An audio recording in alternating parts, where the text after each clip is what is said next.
बावधन खिलारमध्ये आपल्या सर्वांचं स्वागत. आज आपण खंडाळा गाव कुठलं बाबा?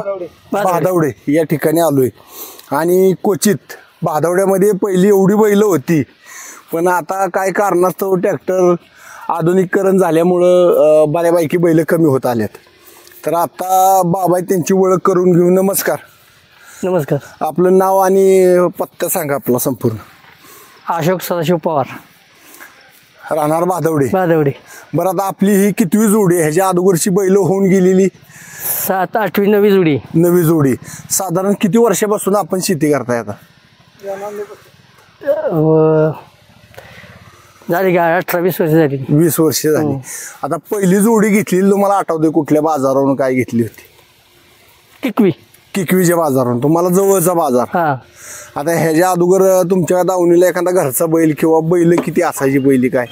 नाही, 2च बैल. 2च बैल. शेती वगैरे काय तुम्हाला? शेती आहे 5 एकर. मग आता काय काय मेहनत त्यावेळेस असायची. आता ट्रॅक्टरमुळे काय एकदा आपण वावर पहिलं कसं असायचं बैलाव की बगला फोडणे, रेझर घालणे.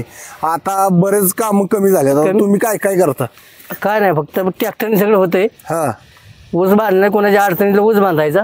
म्हणजे जिथं ट्रॅक्टरची जाता येत नाही, रस्ता नाही, ऊस बांधणी करायची. तिथं फक्त बैला जाता काम राहील. आता साधारण तुमच्या गावात पहिल्या जोड्या किती होत्या? असते 35-30 जोड्या होत्या. बरोबर. म्हणजे आता फक्त किती बैल राहिल्यात गावात? आता 2 जोड राहिले. 2च जोड्या. तुमची एक तुमच्या जवळच्या मित्राची. गाडी तर घरातलीच आहे, वाड्यातली. बरं, आता तुम्हाला नादेमन ठेवलाय का आपलं कसं काय? नादेमन ठेवलाय कायम. अजून आता तुम्ही पुढे बैल सांभाळणार का कसं काय? आता शेवट करायचं हे नाही होणार. मुलं काय मुलं नाही सांभाळणार. तुम्हीच फक्त आता बैल सांभाळू. आता काय करतो मुलगा वगैरे? काय मुलगा कामाला आहे. ती करत करत तुम्ही आता हे करताय. आता साधारण पहिला बैल घेतलेला साधारण कुठल्या गावातनं घेतलेलं काय? आता ती बाजारात नेणार, तसं गाव नाही सांगता याचं नाव.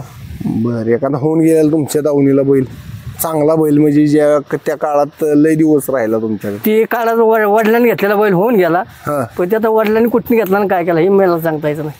होय. तुमच्याकडे पहिल्यापासून मोठी बैल होती? हा, बैल होती. नाद आहे तुम्हाला. एखादा बैल होऊन गेलेला दावणी की त्याला मोठं माते आपण आपल्या दावणीला दिली? नाही, असं काय घडलेलं नाही. म्हणजे म्हातारा होसपर्यंत नाही सांभाळ? नाही, फक्त बैल आपली 1-2-4 वर्ष आणायची, देऊन टाकायची, नवी घ्यायची. हा, बस बस. बरं, एखादा बैल होऊन गेलेला मग अशी मी बोललो तुम्हाला की बाबा तो बैल लय दिवस होता? तो बैल लय दिवस होता. कुठला? विठ्या म्हणून नाव द्यायचं बैलाचं नाव. विठ्ठल म्हणतो. ती बैल काय झालं, जसं काय 72ला पाडला का त्या काळात ती बैल गेला. म्हणजे चांगला होता, लय दिवस ठेवला. लय दिवस. हा. आता साधारण काय काय तुम्ही शेतीत काम करता? शेतीत बैलाव सर्व्हिस काम करता? हा, सर्व्हिस काम. आता ह्या भागात जास्त करून ऊसाचं प्रमाण जास्त आहे. तर आता काय काय करायला लागतं? लागण जर समजा ऊस फोडणी. कशा फोडणार? नांगरी दोन्ही बघायला फोडायच्या. हा.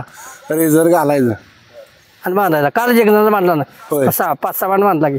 बरं, साधारण एका दिवसात किती? साधारण अर्धा एकर? एकरभर काढतो. एकरभर. त्याच्या पलीकडे नाही निघत. पलीकडे. आता साधारण काय रेट चाललाय आता? साधारण चाललाय 4000 रुपये एकर. 4000 रुपये एकर. काय काय काम करायचं त्यात? ऊस फोडून पार बांधूनच द्यायचं त्यांना. होय. पितर मारून बांधून द्यायचं. बरं, आता ह्या जोडीनंतर आता दुसरी जोडी घ्यायची काय? नवीन आता खरेदी वगैरे काय करणार आहे का? नाही. एवढंच आपलं आता शेवट करायचं. शेवट. आता हे आहेत ही बैल दावणीलाच आपली ठेवायची. काय ठेवायची. बावधन खिलारला माहिती दिल्याबद्दल तुमचे आभार. धन्यवाद.